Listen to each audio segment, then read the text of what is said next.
5 or more questions with Tommy Black. I've got Rocco DeLuca here. Hi, Rocco. How you doing, Tommy? Very good. Thanks for the call, man. Yeah, we're excited to have you play the club on Wednesday. When's the last time you played the Viper Room, do you think? You know, there was a little, I think it was a show for Dice magazine, a little motorcycle mag in town, and there was, man, that must have been a couple of years ago now. Wow. Yeah, Dice I think's done a couple of, I've seen, they've done a couple cool events there. Yeah. Do you have a motorcycle, obviously, right? Yeah, working on a panhead. I had to sell some music gear. I had to move a couple of old guitars to get this old motor, and then trading one love for another. It's kind of what's going on right now. I have a Triumph. I love bikes. All right. Triumph, oh yeah. Yeah. What year's your Triumph? It's just a 2006. It's not an old one, but I've had it. Oh yes. I bought it, and so it works. I'm attached to it. And it works, and I haven't changed vehicles. But you have a few of them, or you have just? I have two bikes right now. One's just a Dyna from '96. Mm-hmm. That while I'm working on my chopper, that's the one that gets me where I need to go. Cool. while I'm wrenching on the other one. Cool. And you have a group of guys you ride around with too, right? Or a bunch of friends from. I'm on the Echo Park side of things.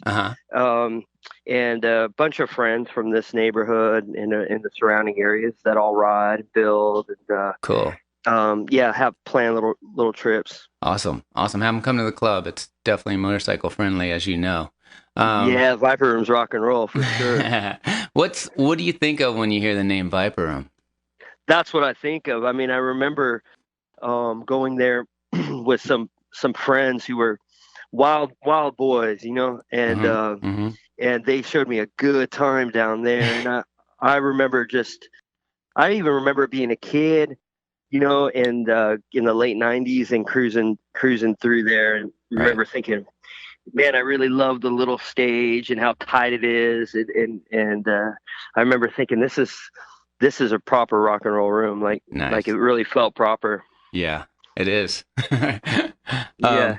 You've done some stuff. I mean, I've been there 16 years, actually. I remember my parents are proud.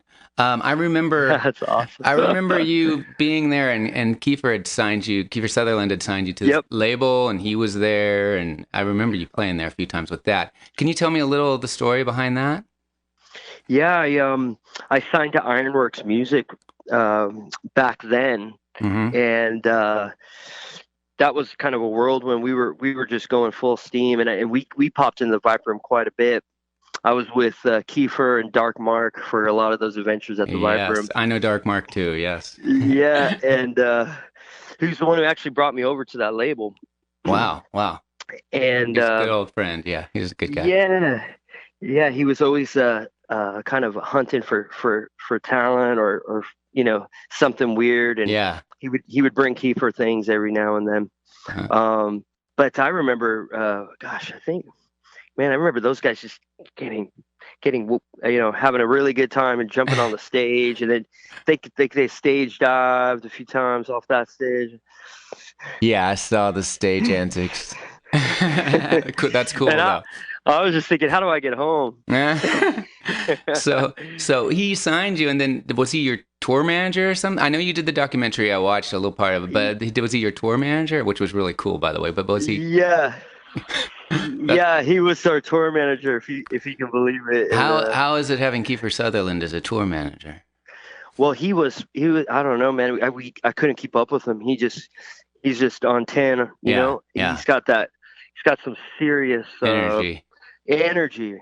Yeah. And I remember thinking, man, I'll never be able to keep up with this guy. He's too rock and roll for me, for sure. He gets a lot done, though. He gets a lot done, so good for him.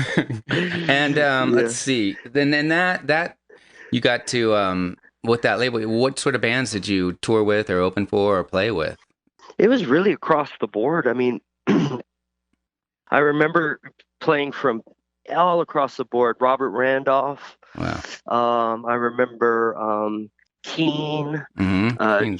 John Mayer, even when we were doing the bigger stadiums and stuff. And I remember all kinds of great bands. It must have been about 100 bands I toured with nonstop at that time. Awesome. Yeah. And you, let's see, I saw you were on one of the Slash records too. That's cool. It's awesome. Yeah. Is that the one where he had all the different singers? That's right. That's awesome. Right. He did a collaboration with Ozzy and stuff. with all his favorite singers. Yeah. And it was a real honor to get a call from him and play a little with Slash. Then we did couple shows, one in Vegas. That was a blast. He's great. He was in the other night and snaked a T-shirt when he was no in here. Way. No, he did? No, That's so cool. He admitted it. But no, he's a good guy. And yeah, he's the best. So he's the best. Totally. That led to explain the Daniel Lanois thing. I've always been a big Daniel Lanois fan of his taste. Yeah, I've been a fan since I was a kid, really. I mean, I was always into the Brian Eno and Lanois projects. No matter what they worked on, I was always really interested because I felt they were bringing a kind of energy to commercial music that I was interested in. It needed. Yeah. Yes. And when Time Out of Mind came out, that really knocked my socks off. Agreed. The Dylan one. I thought, I couldn't believe the sounds and the lyric coming from Bob. I was just blown away at the curation of that record. And I was in Canada. I think I met Dan over a decade ago in Canada when he was receiving an award, and he played a little bit with Brian Blade, and that was very magical. I was completely floored. And then a couple of years later, I came home from a tour, and I was doing a little set down at the Satellite, back when it was the Satellite here in Silver Lake. And he came to the show and sat right in the front and just sang harmonies with me through the whole set. Wow. And we just became fast friends after that. That's cool. That's so cool. Yeah, the sounds he adds, the work he's done, it's just legendary.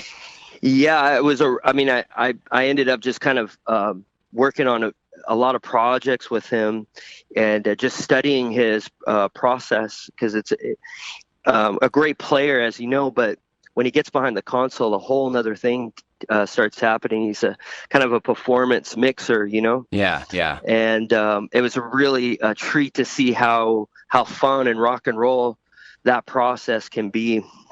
Because most people, they run out of the room after the session's over, but he stays in there and does even a performance on a performance. So it's a really, really special thing to see. Wow. What are you working on right now? Well, I finished a project with Dan that we released last year called Goodbye to Language. Mm-hmm. And what it is Dan went out on tour, and he took me to play in his ensemble, and then I was also supporting. But then that turned into one long show, because they would come up when I played. Wow. And nobody ever left the stage. We were having a lot of fun. So the two steel guitars, he was on a Showbud 10-string steel guitar, and I was fortunate enough to have custom crafted baritone lap steel. That was kind of a dream instrument for me. Wow. Yeah. And we started to get really interesting sonics and experimentations at these shows, especially in Europe. Mm-hmm. And I was just begging him to let's put this down, these two guitars. And he was hot on it. So we got home, we started just tuning up the instruments together, like playing chords for a very long time, and we were getting the most interesting harmonic information from the two steels. So it's a kind of a classical record with two steel guitars. Wow, that's amazing. And that's will you be performing stuff from that at this next gig, or? Yes, there's always elements of that feeling in my playing. Yeah. I feel like we kind of that's what we've come to in a lot of ways in our playing. Yep. And I'm going to show up with a foot, a steel guitar, and a microphone. and try to get as big of a sound as possible. That's cool. That's cool. Yeah. Perfect. That's all you need. Yeah. Your sound is a cool, very, very cool sound. All this Oh, stuff. bless, man. Yeah, it's really good. Are you doing what you want to do right now?